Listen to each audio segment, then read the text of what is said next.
यहीं पे लगा है, इसीलिए हाई टाइड के वक्त में ये लोग अंदर पत्थरों को काटते थे और लो टाइड के वक्त में ये लोग दीवारों का काम करते थे। इसी तरह से 22 साल किले को बनाने के लिए लगे। आप लोगों ने इसका नाम सुन के आ गए कि मुरूर जंजीरा किला है। इस किले का नाम मुरूर जंजीरा नहीं है, इस किले को कहते हैं जल जजीरा, क्योंकि जिन लोगों ने किला बनाया उन्होंने जल के अंदर बनाया और जजीरे के ऊपर बनाया। इसीलिए समझ सकते हो कि नाम किले का जल जजीरा। मुरूर जंजीरा कैसे हो गया?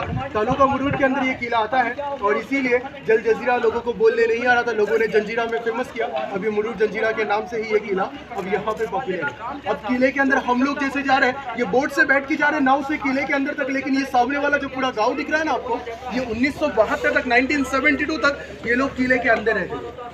अब किले में से इन लोगों को गांव तक जाना है। उस वक्त में ये गांव नहीं, उन लोगों के लिए जंगल था।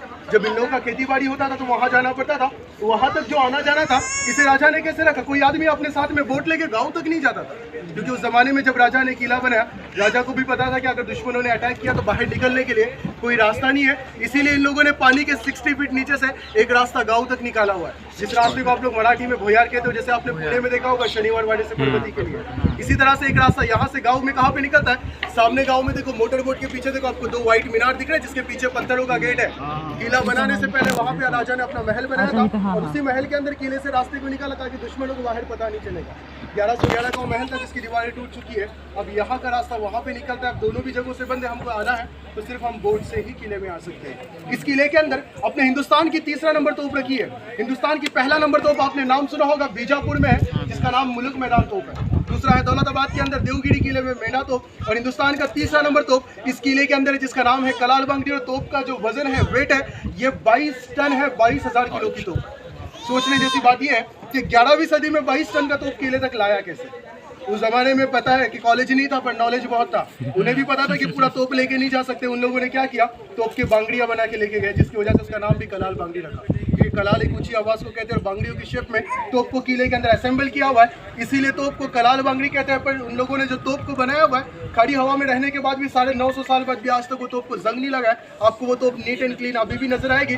तो तोप को जो है उन लोगों ने बनाया है पंचधातु से, और तोप के अंदर जो ज्वाइंट करने के लिए वेल्डिंग नहीं था, ग्राफाइट सीसा पिघला के उसके अंदर डाला हुआ है। कलाल बांगड़ी, गाय मुख और चावड़ी, ये तीनों के किले के जो ये 3 सबसे बड़े तोप है, जो आपको जाने के बाद एक ही जगह पे नजर आएंगे। कलाल बांगड़ी का जो रेंज है, ये 16 फीट की लंबी तोप और 6 किलोमीटर का उसका रेंज है तोप का। लेकिन आपको अभी सिर्फ देखना है, अभी चलाना नहीं है। अब किले के अंदर जाओगे तो किले के चारों तरफ है समुद्र का खारा पानी, लेकिन किले के अंदर मीठे पानी के 2 तालाब है। तालाब इतनी बड़ी है कि हम जिस बोट में बैठे हुए इसे भी उठा के रखोगे तो भी लेके घूम सकते हो। इतने बड़े 2 मीठे पानी के तालाब है, तो मीठा पानी आया कैसे?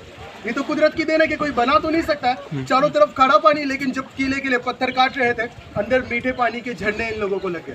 जब झरने लगे तभी इन लोगों ने 2 तालाब इतने बड़े बनाए ताकि प्रजा अंदर इतनी ज़्यादा रहेगी तो ये लोग आसानी से पानी का इस्तेमाल कर सकते हैं। लेकिन पीते थे सिर्फ एक तालाब का पानी, शाही तालाब का पानी, जिसकी गहराई 60 फीट पर है। 60 फीट गहरे तालाब का पानी पीते थे। और 40 फीट गहरा जो तालाब है, जिसका नाम चिरेखानी तालाब है, उस तालाब के पानी से स्नान और वजू करके मुस्लिम और कोली लोग मंदिर और मस्जिद के अंदर चले जाते थे। इसीलिए उस तालाब को रखा था। अभी 2 तालाब हो गए किले के अंदर। किले के आगे की तरफ जो किला है आपने देखा है संभाजी राजा का। संभाजी राजा उस किले को बना रहे थे जंजीरा जीतने के लिए, लेकिन उसका काम उन्हें अधूरा इसलिए छोड़ना पड़ा क्योंकि उसका काम करते वक्त महाराजों की राजधानी रायगढ़ किला, उसके ऊपर औरंगजेब ने हमला कर दिया।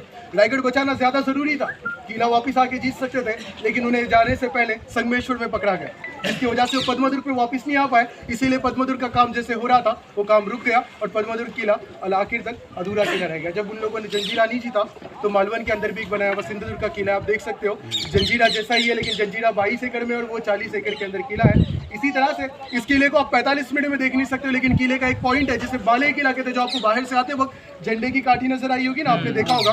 वो किले का एक ऐसा पॉइंट है जहां से जाने के बाद आपके दिल में भी होगा कि आपको पूरा किला कैसा दिखता है ये देखना है, तो आप उधर से ही जाके देख सकते हो। इसके अलावा किले में ऐसा कोई और पॉइंट नहीं है जहां से आप पूरा किला देख सकते हो। अगर आप पूरा किला घूमने गए टाइमिंग खत्म हो जाएगा, 2-3 घंटों से भी खत्म नहीं होगा, और बारिश की वजह से ग्रास बहुत है तो आपको आने के लिए रास्ता पता नहीं चलेगा।